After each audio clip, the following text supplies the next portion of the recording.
À 6h44, votre invité Jean-Jacques Laurent-Duc, le président de la branche hôtellerie de l'UMI, l'Union des métiers et des industries de l'hôtellerie. Laurent-Duc, bonjour. Bonjour. C'est une catastrophe pour vous, ces grèves? Aujourd'hui, les catastrophes à répétition sont les attentats de l'année dernière qui font de l'image de la France une catastrophe.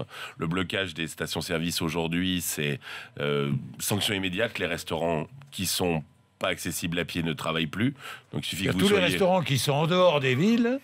Vous êtes à 5 ou 10 km du centre d'une ville, vous ne travaillez pas parce que les gens doivent prendre la voiture. Donc, il y a beau faire beau, enfin, bien, les restaurants ne travaillent pas parce que les terrasses, elles sont trop loin. Les bords de Saône, dans ma ville natale, sont désertés parce que les gens doivent prendre leur voiture. Vous êtes à Villeurbanne, je crois. Oui, Lyonnais, oui. Lyonnais, oui. Et oui, chacun doit prendre sa voiture et on ne veut plus prendre sa voiture. Laurent-Duc, donc, conséquence, des réservations en moins, conséquence des restaurants qui marchent moins, des hôtels avec des étrangers qui viennent moins. Une catastrophe de réservation pour l'euro, puisque moi j'ai déjà vécu, je suis hôtelier depuis l'âge de 23 ans, donc j'ai déjà vécu le mondial en 98. Oui. Eh bien, je vous rassure qu'on était plein 3 mois avant, et avec des prix équivalents à aujourd'hui en là, proportion. Vous n'êtes pas plein. Pour l'euro. Aujourd'hui, 50% à Lyon, moins de 70% à Marseille, qui a une petite capacité hôtelière, 50% à Bordeaux, etc. Paris s'est dilué dans la masse, puisque vous avez un stade de 80 000 personnes pour une offre globale grande couronne de 140 000 chambres. Donc vous imaginez que ça, plus l'effet économie collaborative sur le coût, eh bien, on est... oui, mais l'euro, vous avez augmenté les prix quand même.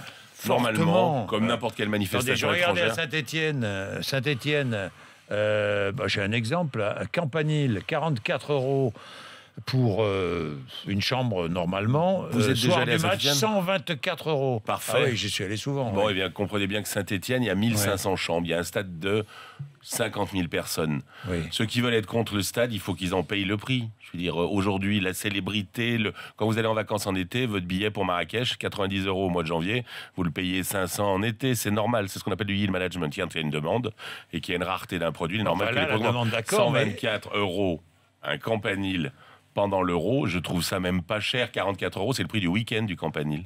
Oui, 124 €. Enfin, bon, Campanile, c'est un hôtel de 3 étoiles. 3 étoiles 3 étoiles, un Campanile. Oui, 3 étoiles.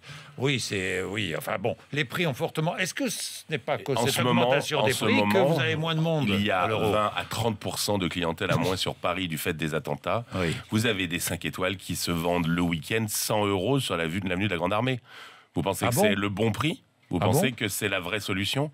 Aujourd'hui, on peut passer un week-end à Paris pour 100 €? Mais vous pouvez passer un week-end pour très peu d'argent. Il n'y a pas un chat à Paris le week-end, il n'y a pas un touriste. Vous conseillez, si j'ai bien compris, à tous nos auditeurs, s'ils veulent venir à Paris, de négocier le prix de la chambre. Déjà, ils les ont tellement baissés, regardez leur prix. Regardez leur prix en ce moment. Est-ce que les clients, d'ailleurs, négocient les prix des chambres maintenant? Alors, on les appelle surtout à réserver directement, puisqu'ils auront le meilleur tarif en appelant directement l'hôtel. Mieux qu'en passant par mieux que, Booking ou autre. Aujourd'hui, le meilleur tarif, c'est l'hôtelier qui peut l'offrir. C'est même légal en France. C'est même légal. Voilà. C'est-à-dire, vous conseillez de négocier le prix de la chambre? Je vous conseille d'appeler l'hôtel qui vous donnera le meilleur tarif qu'il puisse obtenir, meilleur que sur n'importe quel autre site. Oui, et si je négocie, qu'est-ce que vous dites?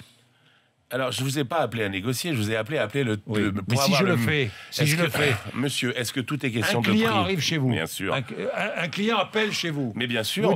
Vous dit, moi je viens chez vous, mais vous me faites la chambre à 50%. Qu'est-ce que vous dites? Mais ça ne veut rien dire, monsieur. Est-ce que vous achetez un prix ou un service? Quand vous allez à l'hôtel, vous achetez quoi? Vous achetez un service, vous achetez une prestation. Donc, est-ce que la prestation vaut 50% de ce que vous estimez? Vous achetez la chambre dont vous avez envie. Elle a un tarif. Si vous voulez le négocier et qu'il est négociable, il sera peut-être négociable, mais vous ne pouvez pas tout baser sur un prix. Je veux dire, quand vous me parlez qu'un Campanile vaut 123 €, ça veut dire quoi, 123 €?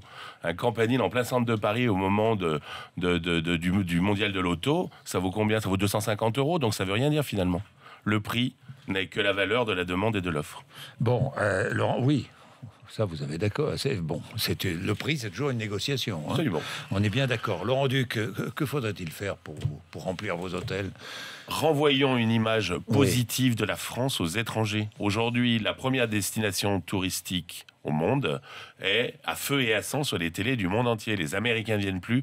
Les Japonais, la compagnie aérienne japonaise, pour amené des clients, a fait une opération marketing il y a 2 mois du nettoyage du Trocadéro. Les salariés de la société japonaise se montraient en train de nettoyer le Trocadéro pour montrer que c'était un endroit agréable, propre, libéré de tout tracas pour les Japonais qui sont très à cheval sur la propreté et la sécurité. Aujourd'hui, les vols entre Tokyo et Paris sont vides.